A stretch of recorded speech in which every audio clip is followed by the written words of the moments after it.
Okay, guys, this is unbelievable. I know.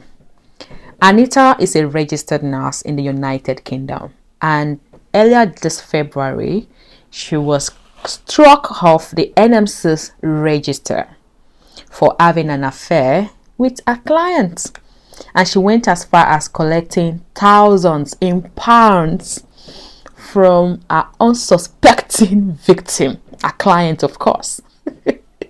And when I saw this news, I knew that I needed to share it with you, because I know that in the past I've shared with you certain things that you should not be caught doing as a registered nurse. And I believe that this particular news is something that we can all learn from. So in this video today, we are going to be looking at the series of events that led to this incident. So come with me.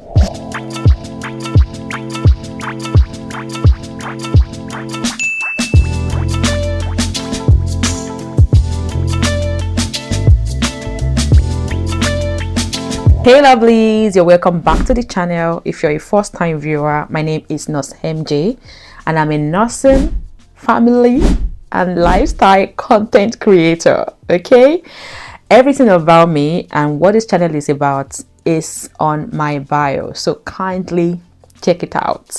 I share content around nursing, of course, family and lifestyle in the United Kingdom. I always share updates that I believe that you will find super helpful. So if this kind of content interests you, kindly hit the subscribe button and join this beautiful growing community. And if you're a returning subscriber, you already know that it's all love from me to you, right? If you're a new subscriber, welcome. I am super excited to have you on this channel or join this community. So without wasting much of our time, right, let us get started on to this video, which is interesting. I even had to make myself a cup of coffee because this incident is cold.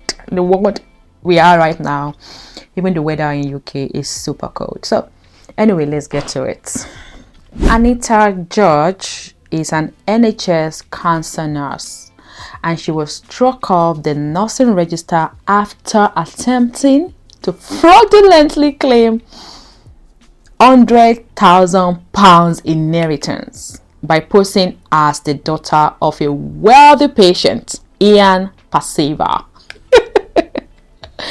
How did she even think about this? People are unbelievable, right? So she manipulated her way into Passiva's life, who is a client, neglecting his wife and focusing on him. His wife is Margaret. Especially after his cancer diagnosis, things got crazy. So her actions were deemed a severe breach of professional standards, leading to a removal from the nursing profession. Yeah. So in the United Kingdom, you need to understand that anyhowness is not allowed.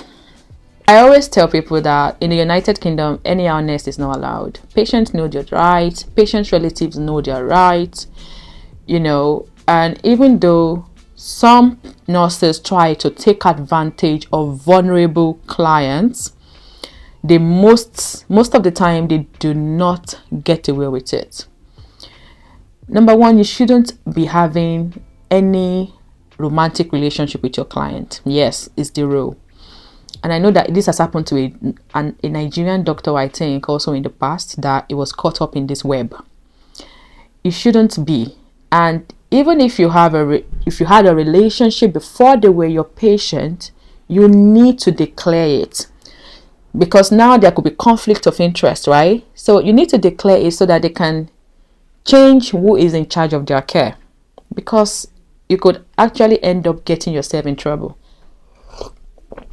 Yeah, what if you end up with an ex? I mean, maybe they are your ex, and then they end up saying that maybe it ended up badly, and then they became your patient and something happens and they try to implicate you. So these sort of things that have happened in the past, yeah, the way to mitigate them is to make strict rules for you not to have, you know, intimate relationship with your client. And if you do, maybe before they became your client, you need to declare it. So in 2012, this is how it all started. I'm just going to give you a brief summary. I don't want this video to be long, okay? Anita George, a cancer nurse, she's a cancer nurse at Singleton Hospital in Swansea, encountered Ian Paciver, right, who is a local businessman, is literally a broker. He is rich. To put it in short, he is rich. So the way she met him, it looked like, to the daughter of this man, she said it looked like it was planned. Yeah, but she made it seem like it was a coincidence. Okay, so it was going on a walk along the southwest coast when she encountered him. So this was the beginning of the end for Anita George. I mean, she thought that it's the beginning of her wealth, but it was actually the beginning of the end for her.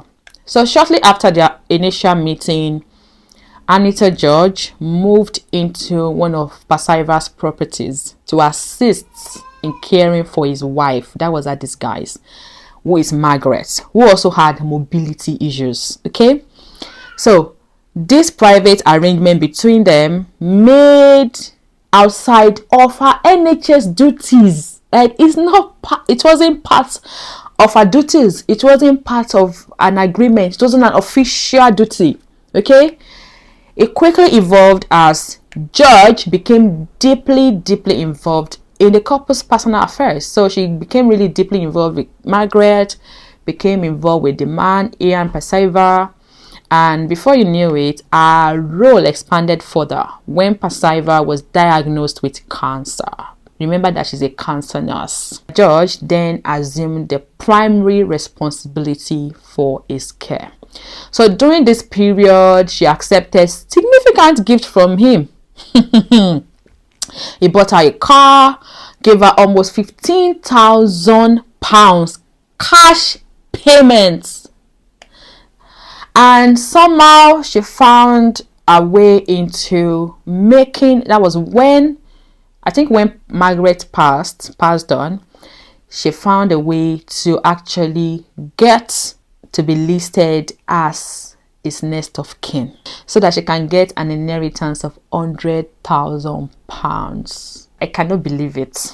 She was listed as his next of kin and referred to herself as his adoptive daughter in medical record. So because the patient is vulnerable, you see the reason why safeguarding is a big thing in this country. So safeguarding is protecting the vulnerable, the adult, the elderly, the children who cannot protect themselves. They're vulnerable, they've gotten age, they're forgetting things, they're having memory loss. You know, a lot of things is happening to them. Some of them don't even know where they have put things. They don't know their card details. You know, they have to write a lot of things down. And carers are the easiest to get this, you know, to get into this kind of entanglement and rob the patient. It's not the first time it's happening, and it obviously will not be the last. Some people have done it and gotten away with it, and some, like Anita, obviously did not get away with it. So she made herself his next of kin, even in the medical records. And then she started to manipulate inheritance. Yeah. So in April 2016, she facilitated changes to Paciver's will. Yes. Designating herself as a beneficiary. Anita. Wow. Anita Osheyita. This action, combined with her acceptance of gifts and her influential position in his life, started to raise concerns about her professional boundaries and intentions. So the family, the ones that were still coming around to visit Ian, they were like, something is going on. So following Paciver's death, of course, in December 2016, these concerns intensified, and this led to an investigation by the Nursing and Midwifery Council. This, of course, led to disciplinary action and license revocation. So, the NMC's investigation concluded that George had breached professional boundaries by 1. Entering into personal and financial relationships with a patient is against the NMC standard, which she did. Accepting substantial gifts and financial benefits. Number 2, you know that even as a nurse on the ward, if a patient, maybe after taking care of a patient, they decide to appreciate you in kind by giving you money. If the money is more than, I think, £50, I hope I'm right. If I'm wrong, guys, correct me. If the money is more than £50, right, you have to escalate it. Yes. So normally you are not allowed to take cash from patient directly, and if they've given you, they insist on giving you, you have to escalate it. Otherwise, it's like you stole, and it's like you've manipulated them into getting that money. Yeah, so it's important that as an international nurse, what I want us to take from here before I proceed, as an international nurse coming to the United Kingdom or any country you're going to work that is outside of your country, if where you're coming from is where people don't know their rights, understand that in civilized or in saner climes, things don't work that way. So you need to first of all understand the policies around gifting, your limitations, the things that you should not do that could get you struck off the license. Struck off your license, struck off the register, that could get your license revoked. You need to be interested in those sort of things, okay? Because you want to protect your license. Imagine if you lose your license, for instance, in a country like UK, do you think you would be able to practice elsewhere as a nurse? I don't think so. It will be difficult, except your own country where there's no orderliness. Yeah. So, she also abused a position of trust, for personal gain, because the patient trusted her, and they wouldn't have thought that, she could manipulate her way into their lives that way and get the man on her side just to get their properties. So as a result, in December, this is just a summary, guys. Don't worry, I'm gonna drop a link. If you want to read the entire story, you can go ahead and read it. So as a result, in December 2014, the NMC panel determined that her actions constituted serious misconduct, leading to her being struck off the nursing register. So literally, this case underscores the critical importance of maintaining a clear professional boundary. It's really essential in healthcare settings so that you can protect both yourself and your patients. I hope that you picked 1 or 2 things from this incident. Guys, if any patient is trying to get close to you, please remember your license. So, and know that if a lot of things don't go unnoticed, people can be smiling at you and oh, that patient really likes you. You need to be really careful to define the boundaries, okay? Know the lines that you must not cross. There's a lot of things that you need to be careful around that could get you struck off. One is this kind of incidents. And of course, 2 is sharing certain information on social media. Let things that happen at your workplace that are supposed to be confidential, let them stay at your workplace and leave it out of social media, because some people end up losing their license because of cheap likes and save and share. You need to keep your work out of social media.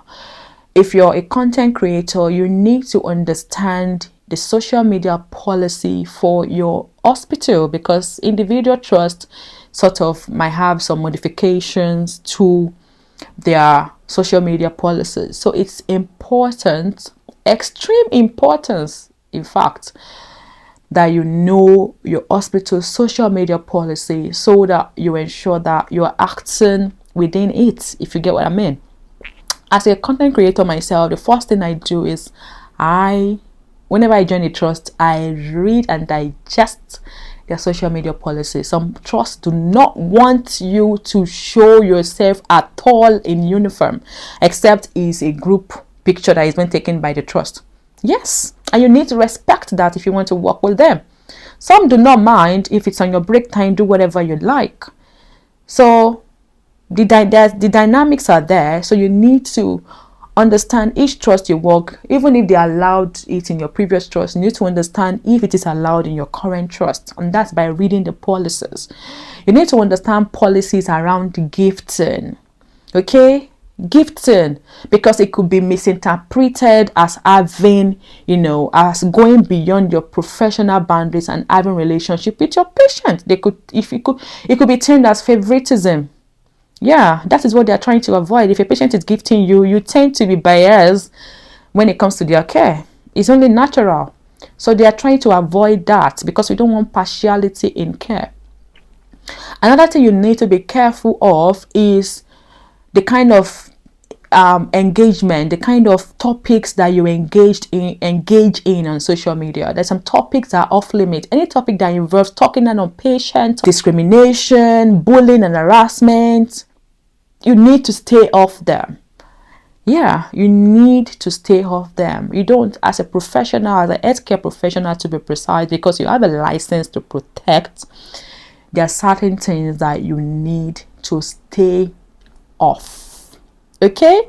So it all brings us down to knowing your hospital's policies around this sort of thing. So yeah, I hope that you found this video helpful, because this is what I literally wanted to share with you.